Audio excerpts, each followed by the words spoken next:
Hey, everybody, welcome back to the Just a Bit Inside podcast. Joining us on the show today, I'm very excited. Got a former footballer in the house, former NFL kicker Sean Conley joining us on the show today. Excited to talk to Sean, like I said, former NFL kicker. Then got into the world of yoga and meditation, now a best selling author. So, a lot to hear from Sean today. So, Sean, thanks for coming on the show. Thanks for having me, Chris. I'm excited to be here. Appreciate it. Yeah, no problem. I'm glad you reached out to me. I took a quick peek, around the book there. Great read. And now kind of excited to talk to you about your career, how you got into football, how you got into wanting to be a kicker, all that kind of stuff. So let's kind of dive into it first. So when did you decide you wanted to kind of be a kicker? Yeah, actually, it was a really young age. I was 8 years old when I started to get into it. My father, it was more his suggestion. I grew up in Erie, Pennsylvania, which is like a super sports town, and my dad was an amazing athlete, football, baseball, track. And then one day we're actually sitting in a bar. Even though I was 8, my dad would take me to the bar like after like he'd pick me up like after work, and he'd just have like one or two beers, and he'd buy me a pop and a bag of chips, and then he recognized something in me from playing soccer, and also just like kicking footballs in the backyard. He said, "Hey, there's this punt, pass, and kick contest." Which I had never heard of. He says, "It's out in the country. I'll take you out there. I think you do really well at it." So he took me out there, and I get to the field, and it's the age group was, I think it was like under 12, because all the kids like were bigger than me, and that's where I really got hooked. I did like really well. I came in third place, but there was something about like just like kicking a football. And I played soccer too, but I just enjoyed like just practicing by myself. I would do this in like the backyard. I'd go down the field, down the street when I was a little kid, and it was something I was just just super addicted to at a very young age. And all through growing up, I just, whenever I had some extra time, I'd lug my ball bag down to the field and kick. Nice. Yeah. Now, so that's funny. The punt, pass, and kick was always like a thing I was intrigued into as a kid because I also had a leg. I was a soccer player. I was dubbed Mr. Automatic in the Parkway Youth League when I scored 62 goals in a season, but that's for back in the day. But what was that experience like being a part of like something like the punt, pass, and kick competition?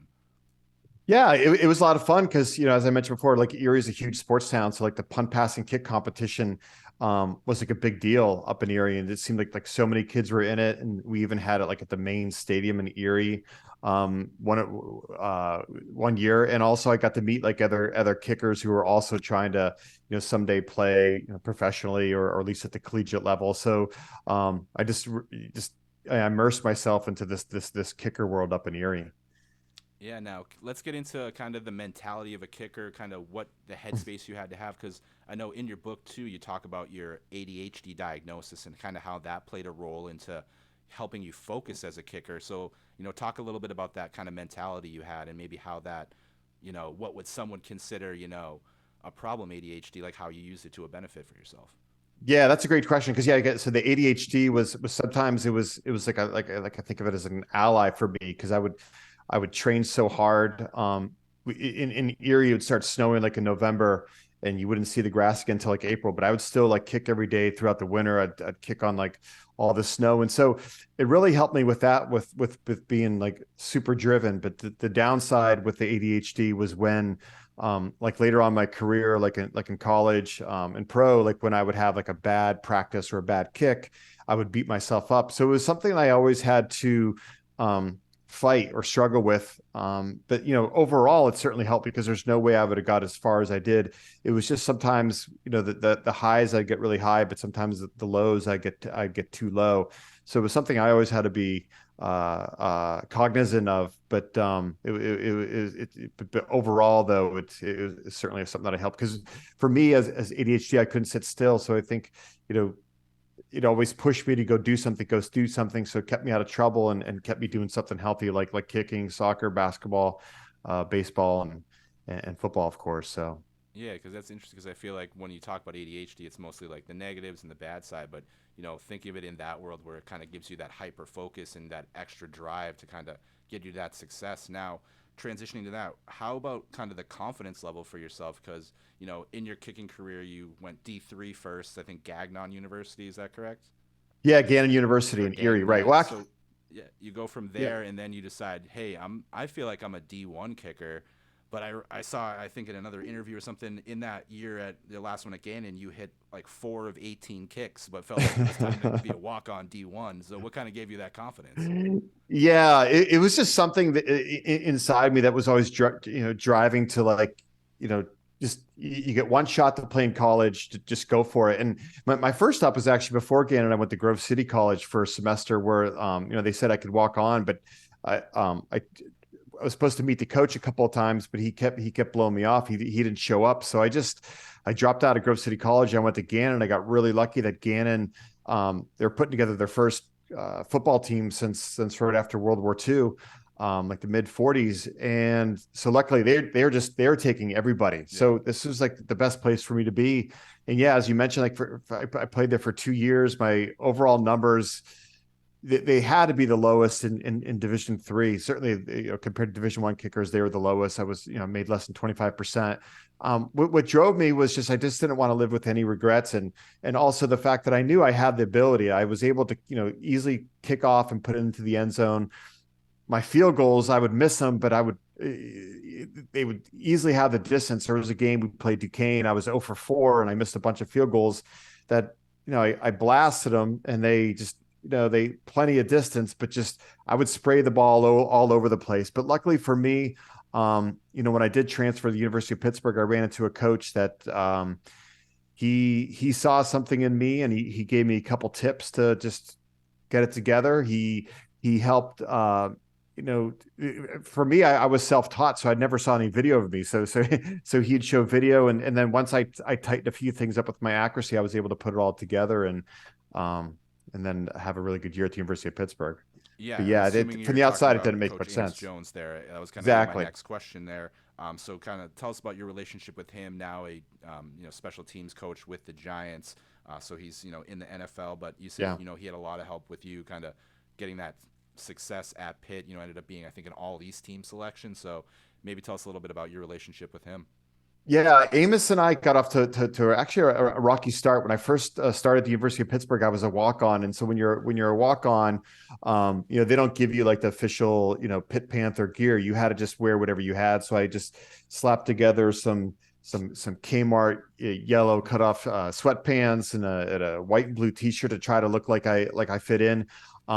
But the first practice, I was rounding the corner, and he yelled at me. He said, "Hey, you in the yellow breeches," with his Southern accent. And he said, "You skip that cone one more time, and you're off the team." At this point here, he hadn't seen me kick or anything like that.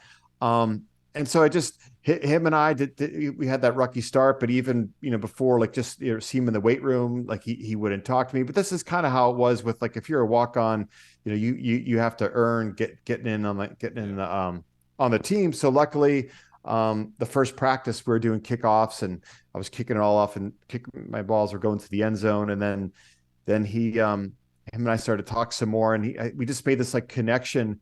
I think what he appreciated in my work ethic was I just showed up and worked. And we had some other guys that were on scholarship that were more, I think they because he had a scholarship, they felt like the job was theirs or whatever. And so he was also a brand new coach, and he was an outsider. So he was an outsider, I was an outsider. He was the only coach from the South, and most of our team, this is back in the early '90s, most of our team, the players were from Pennsylvania, Ohio. And so I think having this connection of us both of being outsiders really made a big difference. And how he really helped me with video is he played and coached for Paul Bear Bryant, and Paul Bear Bryant was really big on positive imagery. And he told me the story, Amos, and he said after their games, Alabama, they'd come back into the video room, and he would show them just like 2 or 3 plays or 2-3 minutes of where they made mistakes, where we need to get better here, we need to get better there. But he said the rest of the video session was showing all their positive plays, because Bear Bryant wanted to get all that into your head. And so that's what Amos actually did with my kicking. After our practice sessions, he would show me a few, like, "Hey, look at your plant foot here, look at your follow through. Let's work on that." But then he said, you need to, the rest of the videos that you need to watch is you put them through the uprights, and you having like a really good kick. Because I was doing the opposite for a while till he told me that story. I'd come in and just spend an hour analyzing all my screw ups and my technique. But he said, you gotta shelve that, know you have to get better there, but like get all that other stuff into your head until it becomes repetition, part of your total game, mental and physical, and it worked. Yeah, it's great to hear that story too. And then also just to kind of have that 1 degree of separation from a legend like Bear Bryant, just being able to have that kind of history and knowledge be able to rub off on you. I'm sure just kind of that helped carry you throughout your career, just having, that close of a touch to such a historical figure in the game of football. Yeah, absolutely. And I think what he was doing was he was way ahead of his time. And we're starting, last 20 years, there's all this talk about bringing in positive imagery, but Bear Bryant was obviously doing that well before, which is probably one of the reasons for his success. But I remember even when Amos brought that it just he threw me off for a bit, because for me it was all about like being perfect at everything you do and constantly analyzing everything versus like being the positive reinforcement on what you do on the field as well. Yeah, that's kind of just cool, just having that connection there. Now, still with your days at Pitt, of course, you were a couple years behind the great Dan Marino. But did you guys cross paths at all during your days at Pitt? Yeah, a few times I ran into him in at a Pitt football bar the night before our blue gold game. But I also ran into him when I tried out for the Miami Dolphins. One day I was down there getting a workout, and I was just warming up, hitting some 20 yarders, 30 yarders, 40 yarders, and we're starting to move back. And I asked the coach, because I was my field goals were clearing the fence, and I told him like, hey, I'm going to hit that white van that's parked there. There's a huge giant white conversion van, and he's like, hey, don't worry about it. I know who owns that van. And I'm thinking, well, I probably know who it is too, because Dan Marino had 5 kids, and before my workout, I saw him. He was nursing he's rehabbing his Achilles at the time after he hurt it, I think, against the Cleveland Browns. I saw him in there getting therapy, and I'm like, I'd rather not kick. He's like, I'll just go ahead, and he laughed. So I started kicking, the field goals from this other spot, and they started pounding the van. Like I just kept hitting the side of it, boom, boom, boom, and then out of the training place right next to the parking lot, I see Dan Marino starting to slumber out, and I'm like, oh shit, and what's he gonna say to me? And he yells to the coach, like, hey, sign this fucking kid right now. That's a great endorsement. Yeah, it was an endorsement. Actually, the Dolphins did. I ended up signing with the Colts a couple of weeks later, but they did not sign me. But yeah, at the time I ran into him in the bar at Pitt, Dan Marino came up to me, or I came up to him. We're just chatting. He said, "Hey, if I have any advice for you on your football career," because he knew I was a kicker, he says, "Kick the fucking shit out of the ball." And like that was it. That was his words of wisdom. But that was just how Dan rolled. It was just just flying off the cuff, and just like the mentality of just just having fun too, because Yeah. he was a wild and woolly quarterback who just loved to sling it. Yeah, for sure. He was a little bit before my time. I caught him towards the end of his career, but yeah, he was definitely that guy. He always had that reputation as the best that never won it. So, Yeah, um, no one had a release like Dan Marino. yeah, that was a tight spiral from Dan. So now, after your days at Pitt, you go on undrafted free agent with the Lions. What do you feel like was the biggest adjustment moving from college to the NFL? Yeah, I think it was just like the margin of error, like to make a mistake, like it was just you didn't get much, one little mistake, and you were gone. And playing at Pitt for that 1 year, there was that as well, but it was they gave you more space to make mistakes, because like the talent level wasn't as high. Like, when I missed a couple of field goals at Pitt, they were okay with it because there was still like a gap, that was obvious between me and the next kicker. But like at the NFL, it wasn't even so much me, because being a kicker, I had a lot of downtime, but it was just watching all the players.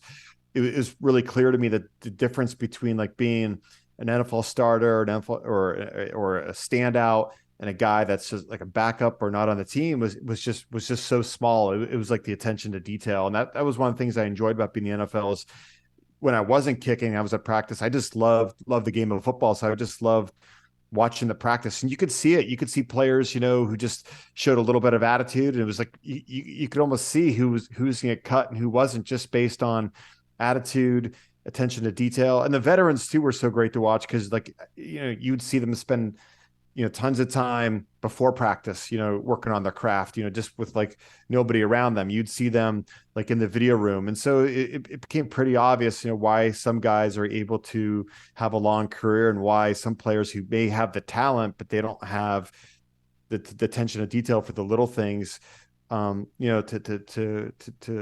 sustain a career in the NFL. Yeah, you kind of just distinguish who kind of the professionals were, pretty much. Absolutely. Yeah. Yep. So of course, with the Lions, now let's move on to another historical figure, Barry Sanders. What kind of interactions did you have with Barry during your times with the Lions? Yeah, I was surprised how much interaction I did with him. Going to Detroit, I was just this random rookie kicker. Before practice, we would individually go out to the field and you'd warm up before the actual team warm up. And it was like the third or fourth practice of training camp, and he just started walking over to me. I'm like, "What's Barry Sanders walking over to me for?" And he said, "Hey, you want to play catch?" I'm like, "Oh, you got to be kidding me!" So of course I said yes, and then the next day, without even saying anything, he just picked up the ball and started playing catch with me. So for the next 5 or 6 weeks while I was in training camp with Detroit, that was my ritual, was playing catch with Barry Sanders. And Barry was just like a different type of guy. Like I think he was more comfortable with players like myself versus like other big stars. He just like, he just like went to work and did his thing. He was very quiet, very unassuming. And I also got some time to spend with him when we played the Dallas Cowboys overseas in London. One night I was out, I think it was the second or third night we were there. And our coach gave us this scale. Like the first night you could go out till 3, then 2, then 1. It was the second or third night. And I was doing what all the other rookies do, which is going out to the pubs as long as possible. And I came sauntering in around like 2, 3 in the morning. There's Barry Sanders sitting there reading like a Stephen King novel or something like that. I'm like, oh shit. And so I just sat down next to him. We were talking, and he said, I mentioned him something about like I was worried about getting cut because the first round of cuts are coming up in a couple of weeks. He said, "Hey, if there's anything you can remember, is there's more to life than the NFL." Which when I ended up writing my book, I used that as a subtitle, because when he told me, I didn't believe him, because for me it was growing up. I was now like 22, so this is 14 years into playing football. For me, it was NFL or bust. It was that was going to be the only way I'd be happy and accomplish my goals. And so I actually I didn't believe him. But interestingly enough, he retired early because I think he obviously really believed that. And so there was a time for him where he was able to easily walk away. And when you look about how many players walk away like him, he's in like the about the 1% that leave the game on their own terms. But he, somewhere along the line, he established that wisdom of that there was, there was more to him than the game. Yeah, he definitely epitomized that, just being, like you said, walking away early. And then I feel like he even was just out of the limelight for so long. I feel like you're just now seeing him pop up in the last couple of years. Like you see him in the Heisman commercials for Nissan and stuff like that, making occasional appearances, a little bit more open to talking. But I feel like he walked away and was just like, done. Like, I don't want to talk about the NFL. Like, I'll hear about people talk about how great I was and what I could have been if I had stayed. But I think he's kind of like just very happy with the decision he made. Right. And he could easily broke the record. And his story is crazy too. Like, I think a lot of people don't realize that his only big time Division I offer was Oklahoma State, because everyone thought he was too small. But, apparently they never looked at his legs. That was crazy. Like, just, seeing him in the locker room, his thighs were like 2 of mine. It was unbelievable the way he was built, and his center of gravity. I mean, he in my opinion, he's one of the most entertaining running backs of all time. I mean, he would maybe lose 8 yards on one play, but the next play he ran for 47. Yeah, he was like another guy I saw the tail end of his career, but always great to catch him those Thanksgiving days, because that was like, I'm in New England. I didn't really get to see the Lions other than on Thanksgiving, but that was excited to see Barry. Oh, yep. Days. Yep. Now, of course, Sean, you kind of bounced around a little bit.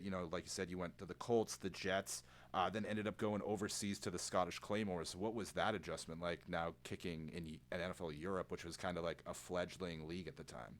Yeah. It was always fledgling, and I think that was part of the beauty of it.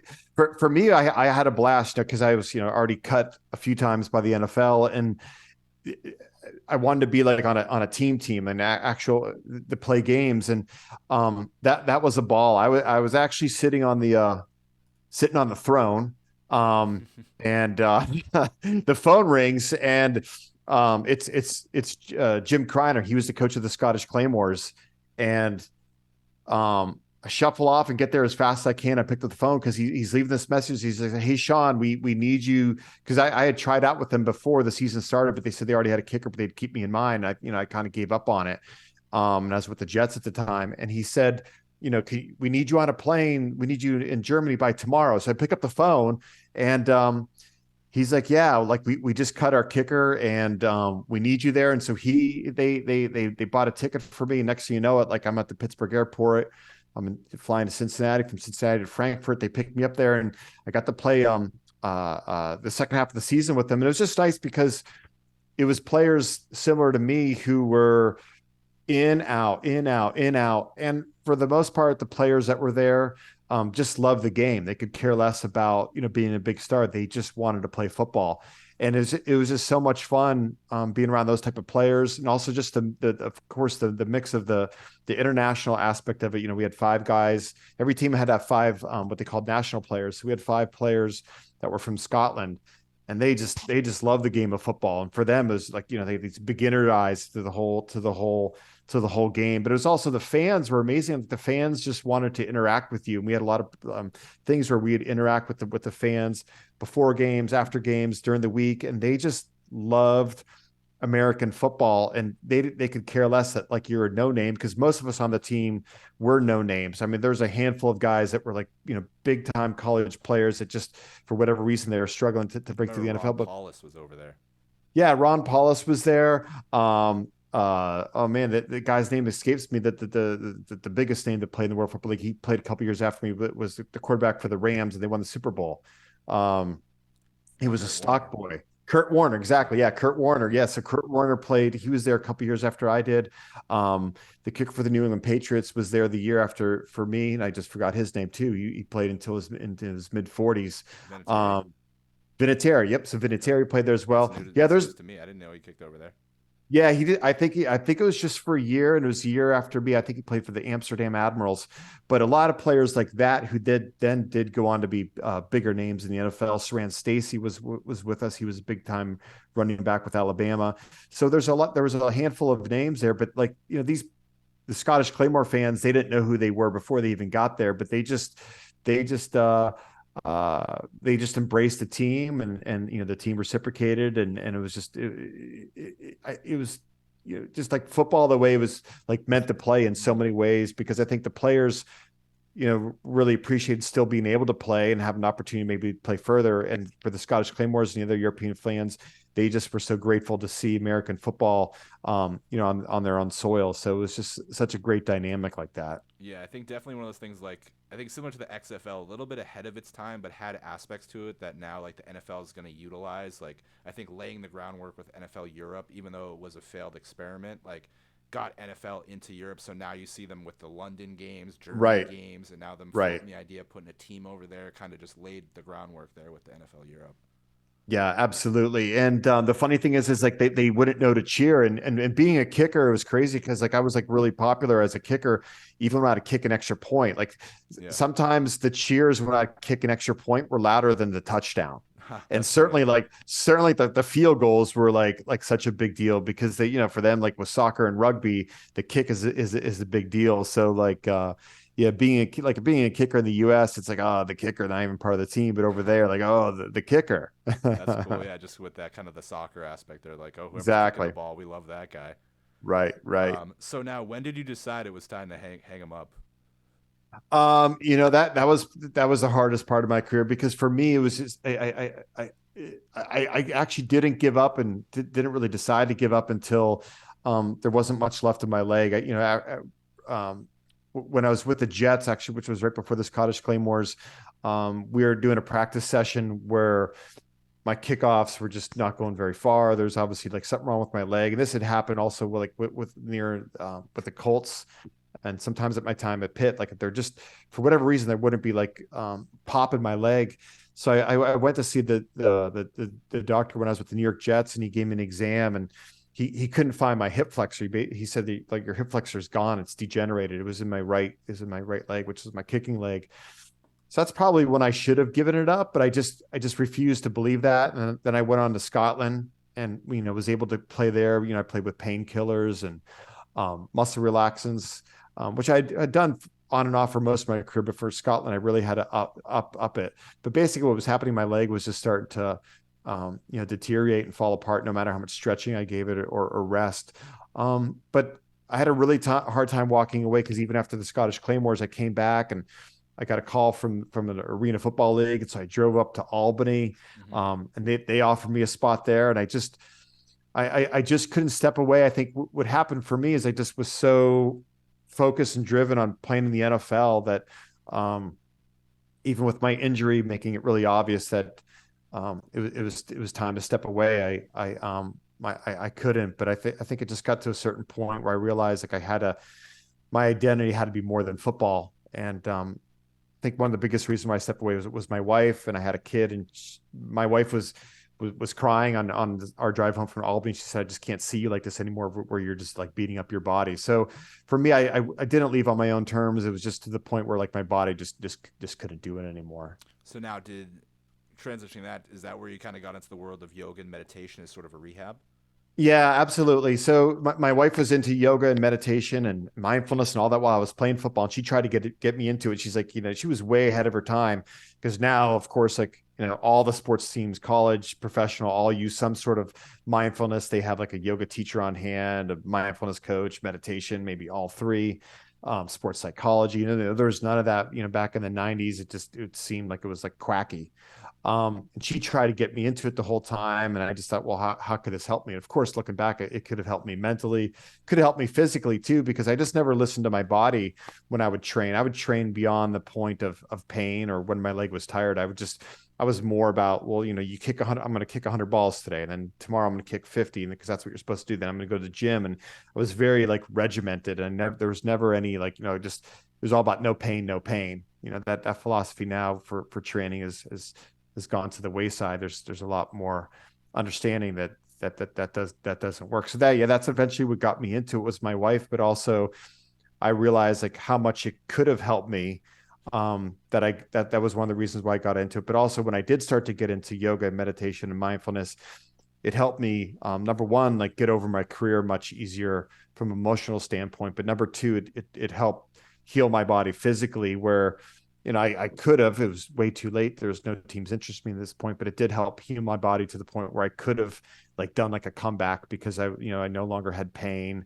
My pop to my leg came back, but it was at this point, like I said, I was, once you're out of the career for, the NFL for years, no one's going to call you back. But so because it was so powerful, both physically and mentally, emotionally, I decided like, hey, this is something I really want to do. Maybe I can help other people as well. And so that's what drove me eventually to not just practice it, but also to teach it and to give it back. Yeah, and now you and your wife run, I think you have 5 studios. Is that right, in the Pittsburgh area? Or? Yeah, we had 4 pre-pandemic, but that brought us down to 1. So okay.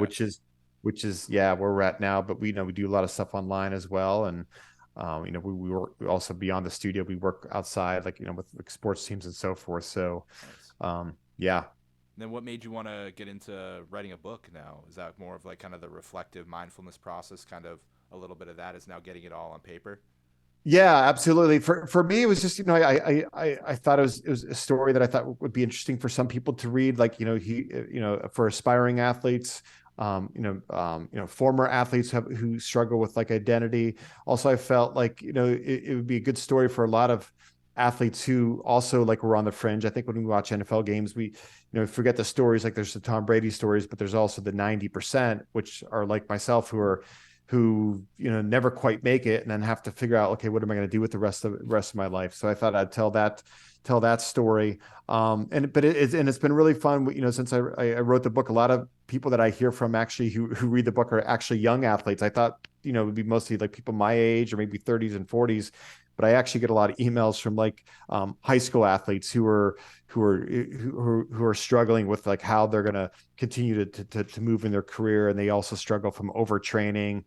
They struggle from perfectionism. So that's been a pleasant surprise with the book that it's reached that audience. Yeah, it's a great read. Kind of just hearing about your life and just the different things that you've benefited from. That's definitely recommend everyone gets the book. So let me get you out of here on this one, Sean. Last question: who's your favorite kicker right now in the NFL?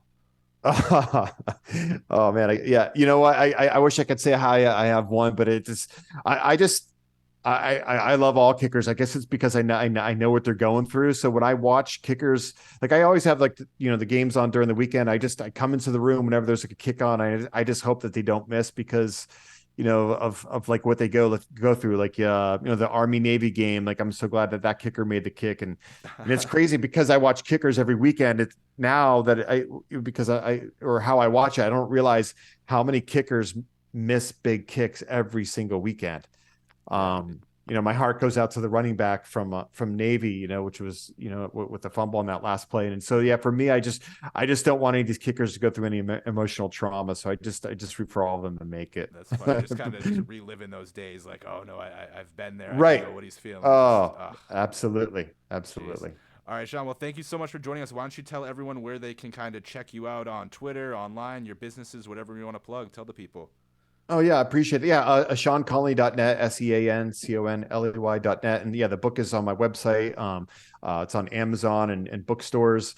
And yeah, and on my website, if you're interested in yoga, I have a lot of like helpful videos. If you want to get interested or get involved with yoga, meditation, mindfulness, that's on there as well. I appreciate it. Yeah, no, I tried to get into some TM. I read a book back in the day. I did it Mhm. for a little bit. I just couldn't like stay with it. What's the easiest way to have a routine with meditation? Yeah, that's a great question. Like probably the easiest is just doing like some basic mindfulness meditation, which is just, spending like a few minutes in silence where you just focus on your breath, and even just doing like 2-3 minutes a day, and setting a timer and like starting to increase it like up to 5-10 minutes. But that's the best way to do. Actually, Troy Aikman, I think, posted something. I think it was on Twitter the other day, but that's how he did it as well. He would just, like just follow his breath for a couple of minutes, and he just kept building up. Troy Aikman says now he meditates 40 minutes a day, which is that's amazing. That's But he did, intense.